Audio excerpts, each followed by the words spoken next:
Hi everybody, Angel Arts here, and welcome to another episode of Let's Analyze the upcoming PCs and NPC advisors of the upcoming Dragon Age Inquisition. In today's episode, we will be talking about Solas, or at least I think that's how his name is pronounced, but we'll see. Solas has spent his life as an apostate living in the wilderness, well away from the civilized world and those who would shackle him for what he is. He mastered his magic without the help of tutors, spending years exploring the spirit realm of the Fade and coming to an understanding of its denizens that few others could claim. He would be happiest left alone to sleep in ancient ruins, searching for memories and knowledge that has been lost for ages. But the breach in the sky threatens all worlds. At a time when other mages flee into hiding, Solas has put his freedom at risk by emerging from the shadows to assist those who would combat the chaos. He will not stand idly by when his knowledge of the arcane could mean the difference between salvation and utter destruction.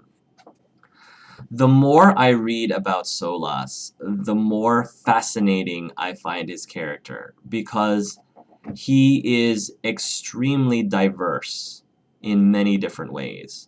First of all, he's an elf, but he's not Dalish, and he's not a city elf either. He is a mage, but he's not from the circle. He was never trained in the circle. The only way that he managed to control his powers is because he kind of self-taught himself how to do it. He is a mage who greatly thinks out of the box. This is what we mean when he believes that he has the ability to tackle certain problems and issues because he's able to look at things in ways that most other mages wouldn't think about. He thinks that a lot of mages limit themselves to the potentials of magic. For example, he is an expert in the Fade, which I can imagine probably comes pretty handy when, big giant holes into the Fade are opening up around the world, and your main character, the Inquisitor, has the ability to close these rifts into the Fade. I'm sure Solas is going to be playing a key role in that. And because he is a great expert and specialist in the Fade, he has a wider and larger understanding of spirits within the Fade. Normally, people are taught, both mages and non-mages are kind of taught to stay away from spirits in general because for some people, spirits and demons can be used interchangeably. Obviously, not everybody agrees with that because I think there are people who believe that there are evil spirits, also known as demons, as well as good spirits. And Solas challenges the traditional teachings of the Circle in that respect. One of the things I'm most excited in seeing is watching his interactions with Cole, because as you knew from my previous analysis, Cole is coming to the terms that he is a spirit entity. He is not of this realm. And I think that Solas will probably find Cole very interesting, and I can see them helping each other out. Like, Cole can let Solas learn more about spirits, and Cole would be able to have Solas to help him, I guess, come to terms with who he is, and what it means to be what he is. At the same token, Solas and Vivienne will probably clash quite a bit. I mean, him being an apostate and Vivienne being, so I guess, play by the rules, straight and narrow maybe, kind of mage. Because, I mean, she was going to become the first enchanter of her circle, so I can't imagine. I'm sure that there are some really radical beliefs and ideas that Solas has that Vivienne and him would probably, have a thing or two to say to each other about. Solas and the Iron Bull probably would butt heads a bit, since Solas is very big on the freedom of thought more than anything else, and Kunari, they kind of tend to be a little rigid in that specific realm.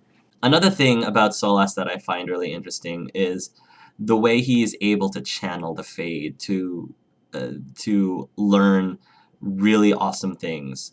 Like he has the capability to go to a certain place of historical importance, like ruins, for example, and he will purposely sleep within those ruins and have what I guess is referred to as a lucid dream, where he's able to channel and see visions, imprints, what have you, memories during that time frame. And I like what Patrick Weeks said about this specific ability. It's really interesting. Patrick Weeks being the writer for Solas. He says he goes into ancient ruins where the veil is thin, goes to sleep, and actually experiences the history of places no one else has seen in centuries.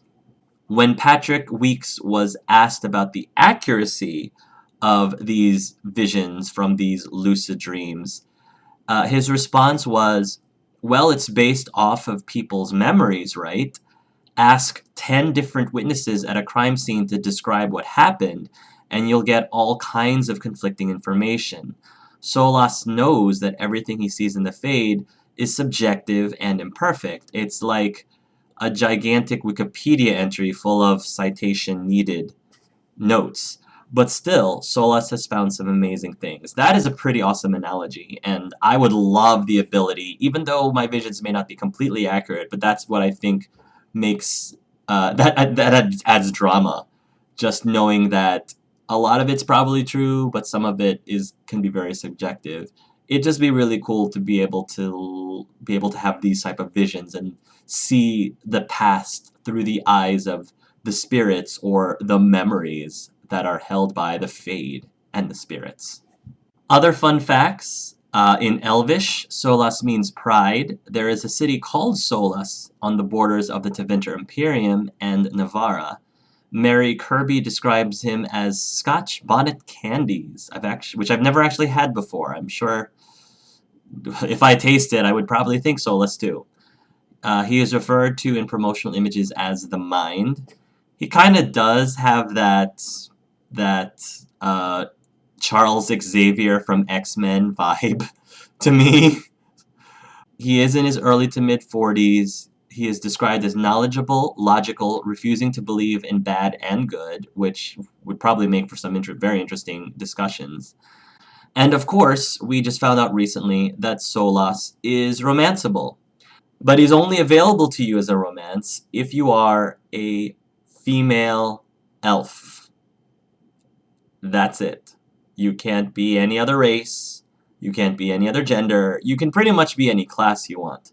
But he only has romantic eyes for a female elf. A lot of people, I'm sure, are probably raging about this, and I can definitely understand that. I mean, that's a pretty narrow that's a pretty narrow space. You don't have very much wiggle room if you want to romance Sola. So I'm wondering how often it'll be really interesting to see how many times certain characters are actually romanced. And since there's so many requirements for Solas, how many people are actually going to see his content? I'm hoping a lot of people still will, and for all I know, there'll definitely be a good number of people who are specifically going to go about romancing him because there are such stringent requirements for it, so that they will purposely try to go after Solas since he's, I guess, the most elusive of all of the romances. In fact, according to Mike Laylaw, originally Solas wasn't going to be a romance, but because BioWare ended up extending their game development for another year, they were able to fit in this romance. So I guess, we didn't really lose anything if you look at it that way, even though that he had a limited romance. I mean, before he didn't have a romance at all. So I guess if they decided to give him a romance, but just for a female elf, it's okay. I'm curious about what you guys, though, think. What do you think about Solas only being romanceable to a very specific type of warden only?